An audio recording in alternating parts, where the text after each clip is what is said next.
After a long string of fuel-efficient economy-type cars, it's nice to get back into something that really matters to the American people: big, thirsty, luxury SUVs. So let's go see what sort of highway fuel economy the full-size Range Rover gets.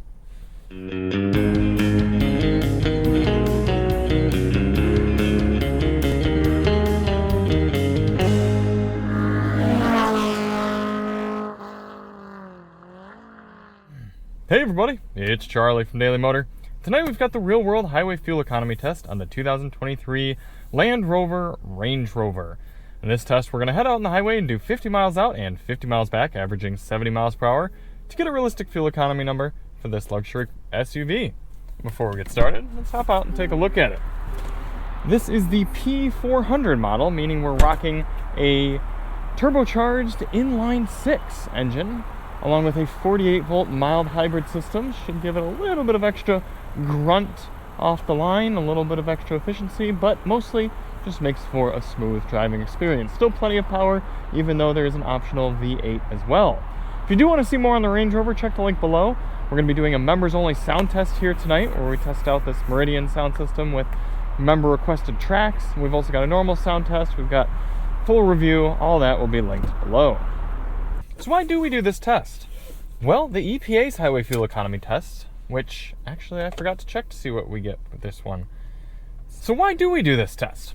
Well, the EPA's highway fuel economy test, which gives this Range Rover 26 miles per gallon, that test only averages 48 miles per hour. We know there are plenty of people who use their vehicles on long highway trips at much higher speeds than 48, and would like to know what sort of numbers you can realistically expect here in the real world. So in order to test that out, we're going to head over to the gas station here, fill up, go out and do 100 miles, come back, fill up at the same pump using the same 3-click fueling method, and get a result. Now, a few things to note for today. The outside temperature is presently 50 degrees Fahrenheit.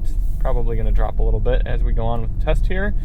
Our tire pressures have been set to the door placard. Get this, 44 PSI front, 50 PSI rear. Now, I'm kind of wondering if that is a sort of max load setting, and if there's more of a comfort setting that Rolls-Royce recommends, but that's what it says on the door placard, and that's what it was given to us at, so we're going to stick with those pressures for now.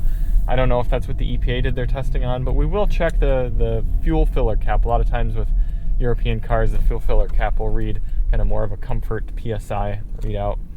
And we're going to run the climate control at 73 degrees auto.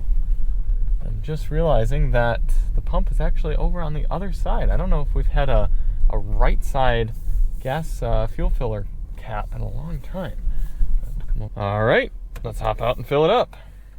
3.310 gallons going in for our first fill.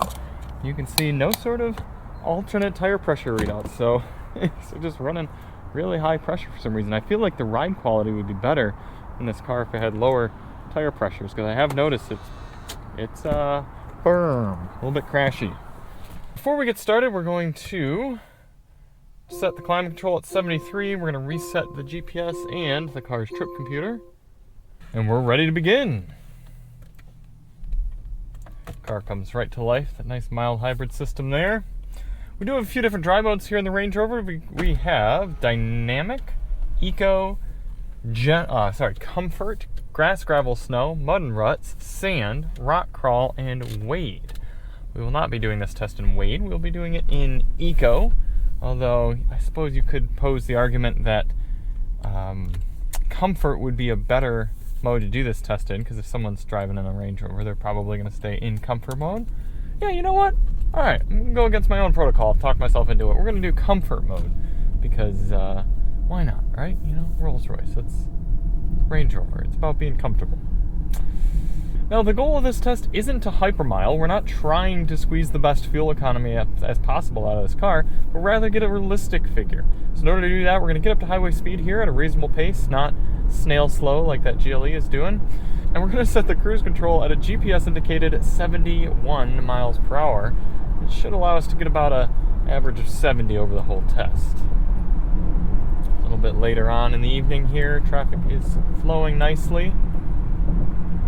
Running this test on Thursday as opposed to Tuesday like we typically do, because Mr. Chris Brower himself is coming into town next week. I want to be able to have a little bit of extra time with him. So you're welcome, Chris. Looks like our car's readout is about 1 to 2 miles per hour high compared to the GPS. So we're gonna have to settle in around 72 miles per hour. Initial highway impressions, like I said, you feel a lot of those road cracks and imperfections through these very puffed up tires. Other than that, we got a little bit of float going on. Seems pretty quiet for this concrete section of highway. Should be a nice place to be. So we're going to continue on with the test and catch up with you at the end. In the meantime, enjoy this time lapse of the entire trip.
Coming into the end of the highway fuel economy test here in the Range Rover, I'm honestly pretty impressed by the fuel economy. We're getting 27.3 on the readout there, and just when you consider that this is a large vehicle and obviously not intended and oriented toward efficiency or any sort of practicality necessarily, or reservation. There's a word I'm looking for, but it's late.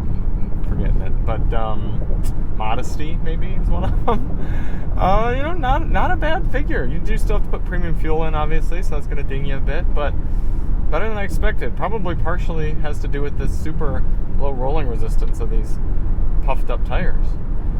Other than that, the lane keeping assist is disappointing. I'd be curious if any of you own Jaguar Land Rover products, if you can chime in. It's not as confident as in a lot of other cars, especially luxury type vehicles. I found it pulling onto off ramps and kind of not being activated sometimes. Fortunately, it's quiet, and in fact, the whole car is quiet. This is a very nice place to be in terms of road noise and wind noise, especially on the quieter sections of highways. It's just really quiet in here. Meridian sound system is strong, but I can definitely see where the value is stepping up to that next level system. It would be just that much better. I feel like there's a little bit of room for improvement there, but check out the sound tests if you want to see more on that.